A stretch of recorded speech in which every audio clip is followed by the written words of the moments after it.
昨天呢，我们替您整理出了纺织类的相关个股，由于美国的原油库存增加，而原油下跌还是没有看到回头的迹象，也激励了石化相关的供应链。从原油分解出来的苯透过苯的氢化来合成的这个环己烷。看到是环己烷，再到下游的 CPL 呢，就是这个己内酰胺。以己内酰胺来对应的个股有这个1314的中石化。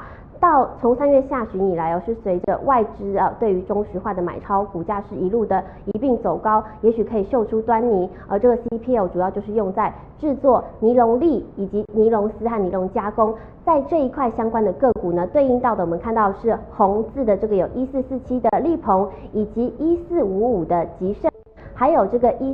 1466的这个巨龙。再往下游看到的是长千部长千部的相关个股呢，分别有这个1460的宏远，以及1464的德力和这个1445的大宇和4426的力勤，以及1465的伟全，加上了呢之前在中国大陆的福建漳州古雷一处大型的 PS 工厂呢，在6号爆炸由于古雷是重要的石化原料供应基地，而几天前呢发生这个重要的公安意外，市场上就认为有机会为这个 PS 原料相关的塑化产品的报价带来利多。而日前我们在节目上也替各位提到的就是石化产业的相关族群，从最上游的芳香精到这个古雷 PS 厂也就是这个对二甲苯，影响到的个股呢就是这个台化1326的台化，以及下游这个 PTA 呢这个纯对苯二甲酸加上了EG呢，就是乙二醇可以合成的这个纺织纤维，而这个EG乙二醇对应到的个股呢，就是1710的东联，到最下游的聚酯纤维加工司这几档的纺织传产股我们看到的这最后面的有这个红字的部分，我们今天会提到就是1457的宜进，以及1455的吉盛和1452的这个弘毅。这个聚酯纤维的部分呢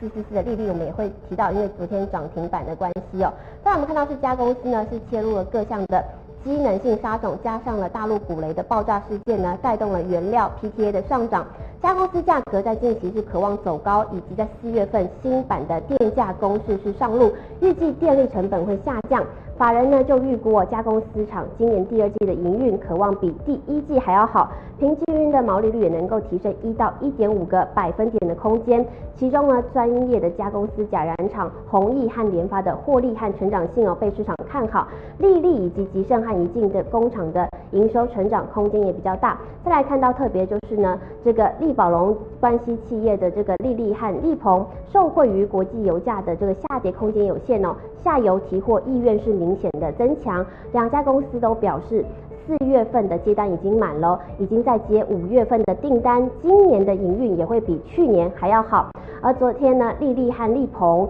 股价是非常的强势，加公司大厂力立开盘不久之后就攻上了涨停爆出大量一举就把4条均线呢是稳踩在脚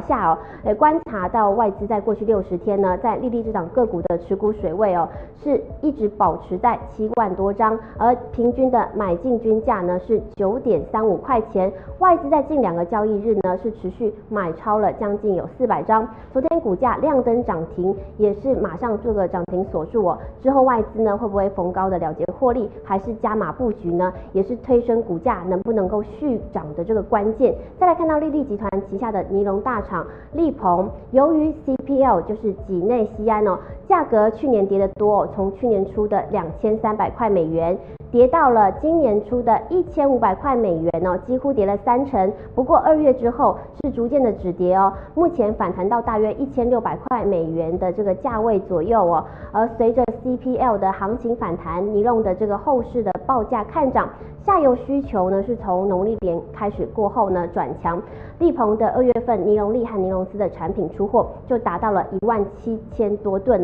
年增率是3%，初估呢3月份的接单量呢是36000多吨。我们看到的是力鹏的2014年营收就达到了223.61亿元，年减幅度呢是15.6%而这个EPS 呢大约是0.46块钱。外资在3月5号开始是连续的12天买超哦，平均的